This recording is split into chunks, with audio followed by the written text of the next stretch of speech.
제15장. 새벽에 대제사장들이 즉시 장로들과 서기관들 곧 온 공회와 더불어 의논하고 예수를 결박하여 끌고 가서 빌라도에게 넘겨주니 빌라도가 묻되 네가 유대인의 왕이냐? 예수께서 대답하여 이르시되 내 말이 옳도다. 하심에 대제사장들이 여러 가지로 고발하는지라. 빌라도가 또 물어 이르되 아무 대답도 없느냐?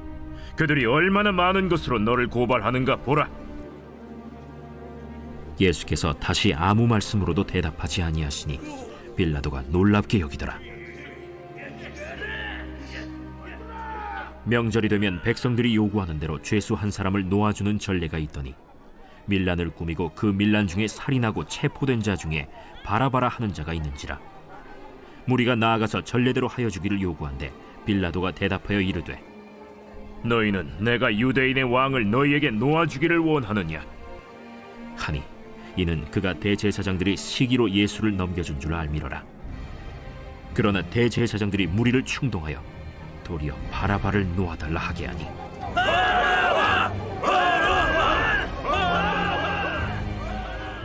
그러면 너희가 유대인의 왕이라 하는 일을 내가 어떻게 하랴? 그들이 다시 소리 지르되 어찌미냐? 무슨 악한 일을 하였느냐? 하니 더욱 소리 지르되 십자가에 못 박게 하소서 하는지라. 빌라도가 무리에게 만족을 주고자 하여 바라바는 놓아주고 예수는 채찍질하고 십자가에 못 박히게 넘겨주니라. 4월 17일 목요일 빌라도 재판. 마가복음 15장 1절에서 15절입니다. 오늘은 제가 다른 교회에서 새벽 예배를 드리고 있어서 부득이하게 오늘 영상은 녹화를 하게 되었습니다. 저도 새벽 예배를 마치고 이 녹화 영상을 같이 보면서 여러분들과 예배를 드리겠습니다. 오늘 본문은 빌라도의 재판 본문이고요.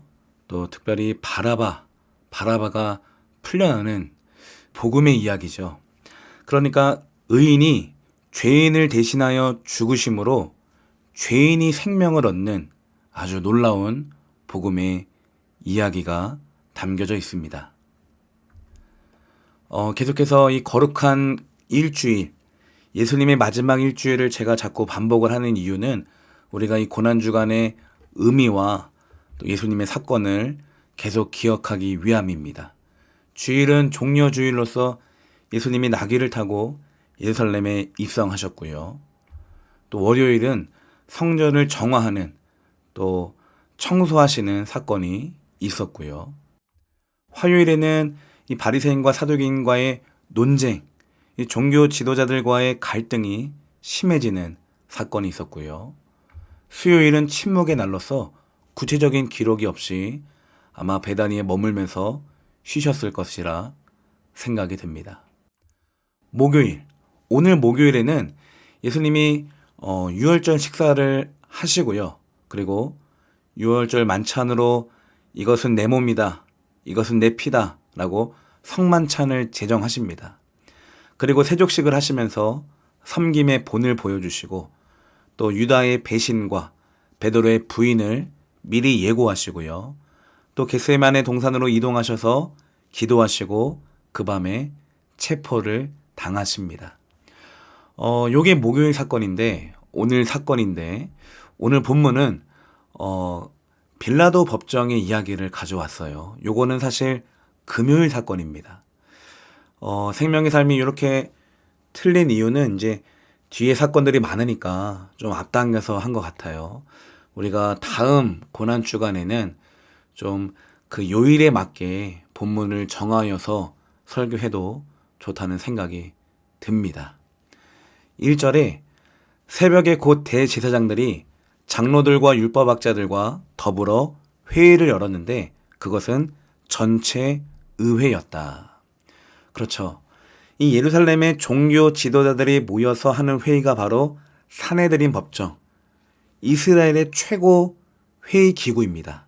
오늘 우리로 말하면 국회와 같이 그렇게 이 민족을 대표하고 나라를 대표하는 회의가 오늘 예수님을 잡으려고 열리는 거예요. 이 사람들이 밤새 예수님을 신문했죠. 요한복음에 보면 안나스의 집, 가야바의 집, 이 밤새 예수님을 시달리게 하면서 신문합니다. 사실은 여러분, 이 재판 과정들이, 이 신문하는 과정들이 밤에 하면 안 되거든요. 낮에, 그리고 백성들 앞에서 해야 되는데, 이 사람들이 아무래도 유월절 기간이고 또 예수님을 죽이고 싶어서 이렇게 급하게 또 백성들 몰래 밤에 신문과 재판을 진행해 왔습니다. 그들은 예수를 결박하고 끌고 가서 빌라도에게 넘겨주었다. 요게 이제 자정이 넘어간, 목요일 밤 자정이 넘어가서 이제 금요일 새벽이에요. 빌라도 법정의 이야기는 금요일 새벽입니다. 아직 동이 트지도 않았습니다. 그 새벽에 예수를 죽이고자 빌라도에게 끌고 가는 거죠. 왜냐하면 이 사내들인 법정에는 사형 집행 권한이 없기 때문에 이 로마 장군에게, 총독에게 가지고 갑니다. 신명기 16장에 보면 재판관과 지도자들을 두어서 백성에게 공정한 재판을 하도록 모세가 율법으로 명령하죠. 공정한 재판을 하라. 그러니까 이 종교 지도자들은 율법을 어겨가면서 지금 예수님을 재판하고 있는 중입니다. 신명기 17장에도 사람을 사형시킬 때는 한 사람의 증언만으로 사형할 수 없으며 두세 사람의 증언이 있어야 합니다. 물론 요한복음에도 예수님을 증언하는 몇몇 사람이 등장하긴 했지만 다 거짓 증언이었잖아요. 그들은 거짓 증언이었고 예수님의 증언만을 가지고도 지금 이 사형시키는 모습을 볼 수가 있습니다. 그러니까 다 불법이란 말이죠. 사실은 불리한 재판이었습니다. 민수기 35장에도 거기에는 증인들이 있어야 한다. 오직 한 증인의 증언만으로는 어느 누구도 사형시킬 수가 없다. 이게 하나님이 율법으로 막아놓으신 법인데 지금 이 종교 지도자들은 계속 어겨가며 예수님을 죽이고자 합니다. 탈무드 전통에도 형사 재판은 주간, 낮에만 이루어져야 하고 밤에는 재판을 열 수 없다. 특히 사형 판결이 걸린 경우에는 즉시 사형을 집행하지 말고 하루를 넘겨서 신중히 판단해야 한다. 그런데 예수님의 재판은 아주 신속하게, 아주 누가 보아도 정말 이 불리한 재판인데 아주 정확하게 예수님을 사형으로 넘겼습니다. 그러니까 예수님의 입장에서는 굉장히 불공평하고 비합리적인 재판이었던 거죠. 이렇게 빌라도가 이른 아침에 아직 동이 트지 않았습니다. 예수님을 만납니다. 빌라도, 폰티우스 필라투스, 영어로는 필라이트입니다. 필라이트. 예수님을 사형 집행에 넘긴 자의 이름처럼 정말 창을 가진 자라는 뜻이에요. 창을 가진 자. 폰티우스 필라투스. 로마 제국에서 넘어온 총독이죠. 이 유대를 맡았던, 유대뿐만이 아니고요. 이 사마리아, 유대 위가 사마리아입니다. 그리고 유대 아래가 이두메예요. 이 남유다 전체, 조금 북이스라엘까지 이 큰 땅을 총독으로 이제 황제에게 임명을 받은 사람이었죠. 그리고 유대인들의 사형 집행권이 있었고요. 아까 말했던 사내들인 공회, 이 지방법원의 결정을 변경할 수 있는 권한도 있었고요. 대제사장을 세우고 파면시키는 임명권도 갖고 있었습니다. 그러니까 절대 권력을 갖고 있었다라고 보시면 되겠죠. 그리고 보통은 가이사랴면 저쪽 사마리아 쪽이에요. 지중해에 붙어있는 가이사랴. 거기에 분무를 두었지만 이렇게 유월절이 있으면, 명절이 있으면 이 성전 안에 있는 안토니아 요새, 이 성전 끝부분에 큰 요새가 하나 있습니다. 거기에다가 이제 분부를 다시 두고서 이제 치안을 정리하는 거죠. 또 밀란이 일어날까봐 이렇게 병력을 강화시키고요. 또 우리가 알기로는 좀 빌라도가 억울했겠다, 힘들었겠다라고 생각하지만 고대 문헌들이나 또 유대인 역사가 요세푸스 이 자료에 보면 뇌물을 좋아하고 또 하나님을 모독하고 또 공평하지 않은 재판을 하고 또 유대인들을 심하게 또 많이 학살하는 명령도 내렸다고 합니다. 그래서 그 당시에도 그렇게 좋은 사람이 아니었어요. 2절. 그래서 빌라도가 예수께 물었다. 당신이 유대인의 왕이요?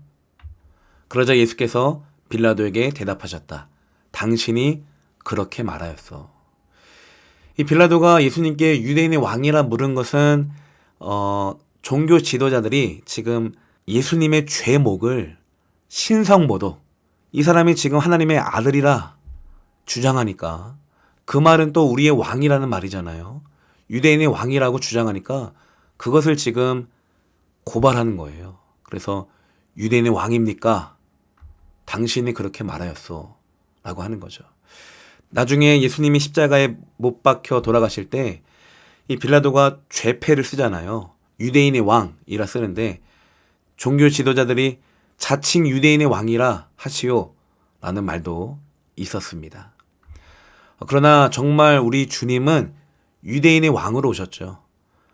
마태복음 21장에 이것은 예언자를 시켜서 하신 말씀을 이루시려는 것이다. 이 예언자는 스가랴입니다. 스가랴 9장 9절에 시온의 딸에게 말하여라. 보아라, 네 임금이 내게로 오신다. 그는 온유하시어 나귀를 타셨으니 어린 나귀, 곧 멍에를 매는 짐승의 새끼다. 요 말씀이 마태복음 21장에서 예수님이 종려 주일 때 나귀를 타고 들어오시면서 성취가 된 거예요. 스가랴 9장의 말씀이. 예수님은 임금, 왕으로 오셨습니다. 요한복음 1장에도 나다니엘이 말하였다. 선생님은 하나님의 아들이시요 이스라엘의 왕이십니다. 요한복음 12장에도 이 종려주일 때 예수님이 들어오실 때 백성들이 뭐라고 환호합니까? 호산나. 주님의 이름으로 오시는 이에게 호산나. 복이 있기를. 이스라엘의 왕에게 복이 있기를 왕으로 불렀단 말이에요. 이 무리가 오늘 본문에서 십자가에 못 박으시오. 그리고 또 사도행전에 넘어가면 당신들이 예수를 못 박았습니다. 이 무리들에게 또 설교하지 않습니까? 베드로가. 계시록 17장에도 어린 양이 만주의 주요 만왕의 왕이시다. 이 어린 양. 예수님은 정말 왕이시죠. 왕 중의 왕이십니다. 그리고 흰만을 타고 나타나실 때도 그의 옷과 그의 널쩍다리에는 왕들의 왕, 군주들의 군주라는 이름이 적혀 있었습니다. 정말 왕으로 오셨는데 이 백성들이 알아채지 못하고요. 거절하고 거부하면서 지금 왕을 죽이는 꼴이 되고 말았습니다. 3절. 대제사장들은 여러 가지로 예수를 고발하였다. 이것 말고도 예수님이 하신 기적들, 안식일을 범한 사건들 다 여러 가지로 고발하는데 빌라도 입장에서는 사실 그것들은 전부 유대교와 관련된 것들이잖아요. 종교와 관련된 것들이고 이 사람이 밀란을 일으킬 만한 이 로마 제국의 반역을 일으킬 만한 죄는 없는데 자꾸 이제 고발을 시키니까 빌라도 입장에서는 조금 의아했을 것입니다. 4절. 빌라도는 다시 예수께 물었다. 당신은 아무 답변도 하지 않소? 사람들이 얼마나 여러 가지로 당신을 고발하는지 보시오. 그러나 예수께서는 더 이상 아무 대답도 하지 않으셨다. 그래서 빌라도는 이상하게 여겼다. 예수님이 침묵하신 거. 예수님이 할 말이 없어서 침묵하셨을까요? 얼마든지 빌라도에게 하나님 나라를 전파하시고 또 빌라도를 감흥시켜서 변화시킬 수 있지만 예수님의 침묵은 하나님께 대한 순종이자 오늘 저와 여러분에게는 사랑이 됩니다. 이 순종과 사랑으로 오늘 저와 여러분이 생명과 자유를 얻었어요. 그래서 제가 예전에 그 만해 한용운 선생님의 시 님의 침묵, 그걸 좀 빗대어서 왕의 침묵이라는 이름으로 제목으로 요 부분을 설교한 게 있는데 이것도 오늘 댓글에 한번 달아보겠습니다. 예수님의 침묵은 부재가 아니고요. 오늘 우리가 기도하다가 느끼는 주님의 침묵도 부재가 아니고 사랑인 줄 믿으시길 바랍니다. 그 근거가 욥기서 40장에 있죠. 전능한 하나님과 다투는 욥아, 네가 나를 꾸짖을 셈이냐? 네가 나를 비난하니 어디 나에게 대답해 보아라. 욥에게 엄청난 고난이 닥쳤을 때 하나님은 나타나지 않으셨어요. 침묵 가운데 욥이 얼마나 답답했습니까? 그때 이 친구들과 함께 서로 주거니 받거니 하나님을 원망하기도 하고 변호하기도 했지만 하나님은 그때 침묵하셨습니다. 그러나 이 40장에 나타나시면서 네가 어리석은 말로 나를 비난하니, 그러니까 우리 하나님은 침묵 가운데 오늘 저와 여러분의 말을 다 듣고 계시는 줄 믿으시길 바랍니다. 침묵은 부재가 아니라 임재입니다. 6절. 그런데 빌라도는 명절 때마다 사람들이 요구하는 죄수 하나를 놓아주곤 하나였다. 요게 이제 그 당시 관례였나 봐요. 명절 때마다. 이 명절은 아마 유대인들의 명절이겠죠.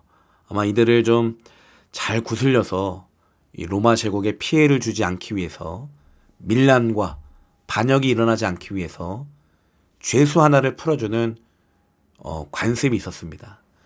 그런데 폭동 때에 살인을 한 폭도들과 함께 바라바라고 하는 사람이 갇혀 있었다. 그래서 무리가 올라가서 자기들에게 해주던 관례대로 해달라고 빌라도에게 청하였다. 이 무리들이 이제 예수님 말고 바라바를 놓아달라고, 빌라도 당신이 해왔던 관례대로 이거를 지금 요구하는 거죠. 여러분, 이 무리가 참 무서워요. 익명성이 무서워요. 요즘에도 우리 많은 그리스도인들이 큰 교회를 뭐라고 하는 것이 아니고요. 익명성을 뭐라고 하는 거예요. 큰 교회에 들어가서 익명성으로 아무도 나를 간섭하지 말고 내가 봉사하지 않아도 그냥 조용히 그냥 이 익명성으로 그냥 공동체 안에 들어가서 예배드리고 나오겠다. 이것도 저는 제자가 아니라 무리라고 생각이 됩니다. 무리는 얼마든지 예수님을 따라가지만 이렇게 상황과 환경이 바뀌면 예수를 배반하는 사람들이 바로 무리들입니다. 9절. 빌라도가 말하였다. 여러분은 내가 그 유대인의 왕을 여러분에게 놓아주기를 바라는 거요. 그는 대제사장들이 예수를 시기하여 넘겨주었음을 알았던 것이다. 그렇죠. 빌라도는 알고 있어요. 지금 예수님에게 죄가 없고 오히려 이 고발한 사람들이, 종교 지도자들이 예수님을 시기하여 넘겨주었음을 빌라도는 알고 있습니다. 알고서 지은 죄란 말이에요. 그래서 본디오 빌라도에게 고난을 당하사 이게 계속 기도문에 들어가지 않습니까? 빌라도는 억울하지 않습니다. 빌라도는 얼마든지 그 위치에서 예수님을 변호하고 풀려줄 수 있었어요. 그러나 순전히 자신의 선택이죠. 무리가 두려워서 라는 구절이 뒤에 등장합니다. 11절. 그러나 대제사장들은 무리를 선동하여 차라리 바라바를 놓아달라고 청하게 하였다. 바라바. 바라바 뜻이요. 히브리어로 바르아바입니다. 바르아바. 바르가 아들, 아바가 아버지잖아요. 그래서 아버지의 아들이에요. 이름이 없습니다. 그냥 풀네임은 바라바 예수인데 바라바, 아버지의 아들이라고 부르는 거예요. 그래서 이 사람은 강도, 그리고 폭동과 살인죄로 기소된 감옥에 갇힌 자인데 아마 열심당원이었을 거예요. 폭동을 일으켰으니까 로마 제국에서. 그러니까 이 바라바는 유대인들의 입장에서는 민족 투사입니다. 어쩌면 더 의인일지 몰라요. 그들이 생각하기에. 그래서 바라바를 놔달라 라고 하죠. 이게 참 아이러니한 게 예수님도 하나님의 아들인데 이 바라바도 아버지의 아들이란 말이에요. 또 이름도 같아요. 그러나 예수님 대신 바라바가 풀립니다. 오늘 저와 여러분이 바라바라는 것을 깨닫고 말도 안 되는 우리가 풀려난 거예요. 죄인이, 의인이 죄인을 위해서 대신 갇히시고 대신 매맞고 대신 죽임을 당하셨습니다. 사실 이 바라바는 거짓 아버지의 아들이죠. 사실은 이 바라바는 예수님에 비하면 진짜 예수님은 참 아버지의 참 아들이고 이 바라바는 거짓 아버지의 거짓 아들 아닙니까? 비교할 수도 없고 대신 풀려날 수도 없지만 정말 말도 안 되게 대신 풀려납니다. 12절 빌라도는 다시 그들에게 말하였다. 그러면 당신들은 유대인의 왕이라고 하는 그 사람을 나더러 어떻게 하라는 거요? 그들이 다시 소리를 질렀다. 십자가에 못 박으시오. 십자가에 못 박으시오. 무리들이 선동을 당했습니다. 이 종교 지도자들에게. 이 사람들은 율법에 갇혀서 예수님은 나사렛에서 태어날 수 없다고, 정말 메시아는 거기 어딥니까? 베들레헴에서 나지. 율법에 나사렛에서 무슨 선한 것이 나겠느냐. 그것부터 해서 이 예수님의 사역과 또 예수님의 말씀을 다 색안경을 끼고 예수님의 생애 동안 얼마나 반대편에서 예수님에게 돌을 던졌습니까? 그리고 지금 아주 하나님께 대하여 열심으로 이단을 정죄하고자 예수님을 십자가에 못 박으라고 지금 무리를 선동시키고 자신들의 욕구를 해소하고 있습니다. 지금 하나님 편에서 정의롭게 한다고 하지만 이것이 바로 무지함이죠. 그리고 영적으로 어두운 죄악이기도 합니다. 갈라디아서 3장에 그리스도께서 우리를 위하여 저주를 받은 사람이 되심으로 우리를 율법의 저주에서 속량해 주셨습니다. 기록된 바 신명기입니다. 나무에 달린 자는 모두 저주를 받은 자이다 하였기 때문입니다. 종교 지도자들 입장에서 사형권이 없으니까 로마에게 사형을 집행하라고 요구했는데 그게 십자가형이에요. 또 하필 나무입니다. 나무에 달린 자는 저주를 받은 자라고 율법에 명시되어 있기 때문에 이 예수님께 저주를 내리고 싶었던 건가 봐요. 그러니까 예수님이 저주를 받으신 거죠. 그러나 실제로 그 저주는 우리 대신에 받은 저주입니다. 하나님의 진노의 잔을 다 받으셔서 오늘 우리는 은혜의 잔을 마시게 되었고, 여기 보세요. 우리를 위하여 저주를 받은 사람이 되심으로 우리를 율법의 저주에서 속량해 주셨습니다. 내가 받아야 할 율법의 저주란 말이에요. 내가 못 지켰으니까. 바라바가 갇혀야만 합니다. 자기 죄 때문에. 그러나 예수님의 대신 갇힘으로 바라바가 저와 여러분이 풀려난 거죠. 14절 빌라도가 그들에게 말하였다. 정말 이 사람이 무슨 나쁜 일을 하였소? 그들은 더욱 크게 소리를 질렀다. 십자가에 못 박으시오. 십자가에 못 박으시오. 빌라도 입장에서 아까도 말씀드렸지만 그냥 종교 문제란 말이에요. 실제로 밀란을 일으키거나 로마 제국의 반역을 일으키거나 하지 않았단 말이에요. 그러나 이 사람들은 신성모독했습니다. 유대인의 왕이라고 했습니다. 하나님의 아들이라고 했습니다. 십자가에 못 박으시오. 저 사람은 저주받아야 마땅합니다. 라고 주장하는 거죠. 15절 그리하여 빌라도는 무리를 만족시켜 주려고 바라바는 놓아주고 예수는 채찍질한 다음에 십자가에 처형당하게 넘겨주었다. 이것이 빌라도의 죄악입니다. 이것이. 가룟 유다의 딜레마도 아니고요. 빌라도의 어쩔 수 없는 딜레마가 아니고요. 빌라도가 스스로 선택한 거예요. 하나님을 두려워하기보다, 예수님을 존중하기보다 사람을 더 기쁘게 만족시키려고 사람을 더 두려워했던 거죠. 자기가 선택한 자기 죄악입니다.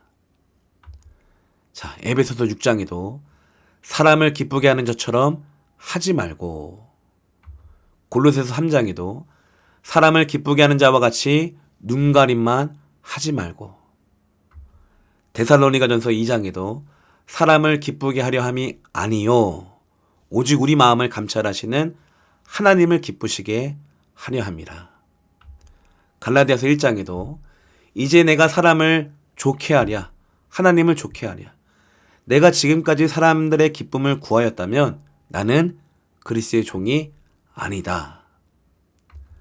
마태복음 10장에도 몸은 죽여도 영혼은 능히 죽이지 못하는 자들을 두려워하지 말고. 오늘 빌라도는 이 사람들을 두려워했던 거죠. 지난 주일날 말씀으로 보면은 거인, 네피림, 메뚜기 마음으로, 메뚜기 신앙으로, 메뚜기 컴플렉스로 그 장벽을 두려워했던 것입니다. 이것도 불신이고 불평이었던 거죠. 이렇게 빌라도가 자기 손을 씻고 자기는 아무 죄가 없다고 하지만 그래도 두려워서 이렇게 예수님을 넘겨주었고요. 또 누가복음인가요? 이날에 빌라도와 헤롯이 서로 친구가 되었다라는 구절도 있습니다. 적용하면 세상은 종종 진실보다 여론을 따릅니다. 그러나 예수님은 진리 자체이십니다. 그렇죠. 예수님에게서는 거짓이 없습니다. 여론이 있을 수 없어요. 예수님은 언제나 100% 옳으시고 진리 그 자체이십니다. 나를 바라바처럼 구원받은 자로 인식할 때 은혜의 깊이는 더 커집니다. 오늘 우리가 잘해서 구원받은 것이 아니고요. 여전히 우리가 아직 죄인 되었을 때에 하나님께서 그리스도를 우리에게 보내심으로 자기 사랑을 확증하셨잖아요. 우리가 바라바처럼 묶여 있을 때 구원받은 사람입니다. 나는 진리를 알면서도 사람의 눈치를 보며 침묵하지 않나요? 이것도 메뚜기 신앙이죠. 하나님보다 문제를 더 크게, 나의 가족을 더 크게 바라보는 것이 메뚜기 마음입니다. 오늘 하나님을 더 크게 바라보시기를, 예수님이 진리이심을 여러분 정말 믿고 따르는 제자가 되시기를 축복합니다. 나는 예수님의 희생 앞에 자유인으로 살아가고 있나요? 예수님이 정말 이렇게 순종과 침묵으로, 희생으로 우리의 생명과 자유를 사셨는데 아직까지도 내가 죄의 노예로, 아직까지도 내가 사람의 비위를 맞춰가며 사람을 기쁘게 하는 종으로 살아가고 있습니까? 하나님만 두려워하시고 우리 주님만 경외하시고 우리 안에 계신 성령님과 정말 그 안에서 자유를 누리시기를 축복합니다.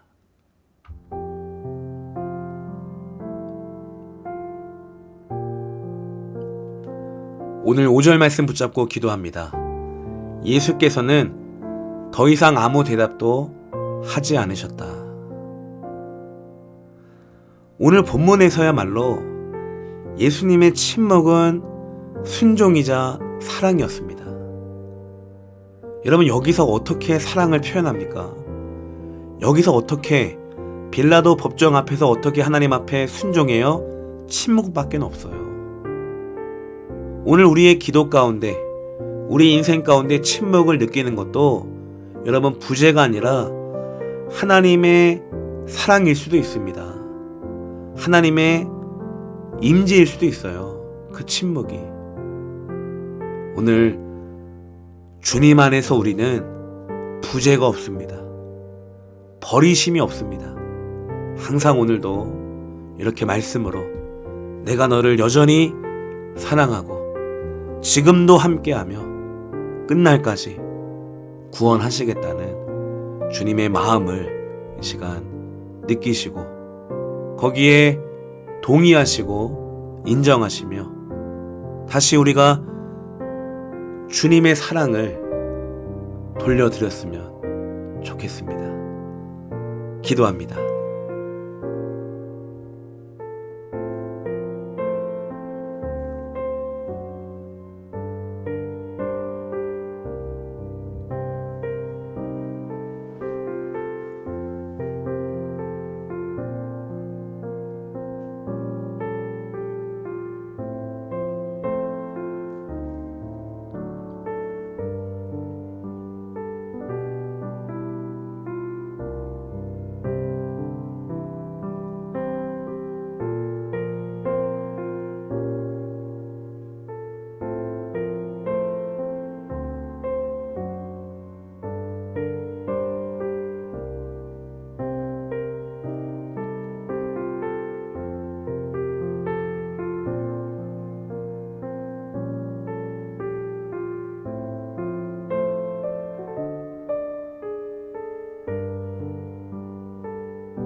예수께서는 더 이상 아무 대답도 하지 않으셨다. 그렇습니다, 주님. 빌라도 법정에서 우리 주님은 침묵으로 순종하시고 사랑하셨습니다. 하나님께 순종, 우리에게 사랑이 바로 침묵이었습니다. 그래서 주님, 오늘 우리의 일상에서 느끼는, 기도 속에서 경험하는 하나님의 침묵도 우리를 향한 사랑임을 믿고 깨닫게 하옵소서. 주님 안에 부재가 없습니다. 주님 안에 무응답이 없습니다. 내가 느끼는 부재도 침묵도 그저 말없이 우리를 지켜 보호하시는 주님의 사랑임을 우리가 느끼게 하여 주옵소서. 오늘 빌라도 법정에서 우리 주님은 순종과 침묵으로 우리의 생명과 자유를 사셨습니다.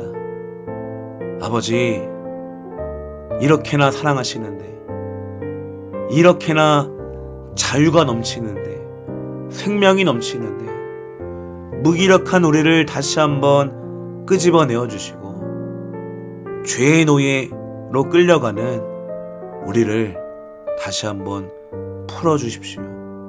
이 아침마다 주님의 말씀을 묵상하면서 오늘도 부지런히 쫓아갑니다. 사랑하여 쫓아갑니다. 기쁨으로 쫓아갑니다.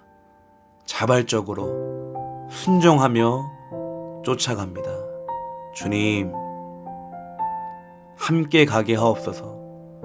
우리 주님과 함께 이 십자가의 길을 끝까지 완주할 수 있도록, 그날의 주님 품에 안겨 칭찬받을 수 있도록 오늘도 주님의 희생과 순종과 사랑을 믿으며 광야의 한 걸음을 걷게 하옵소서. 예수님의 이름으로 축복하며 기도드립니다. 아멘.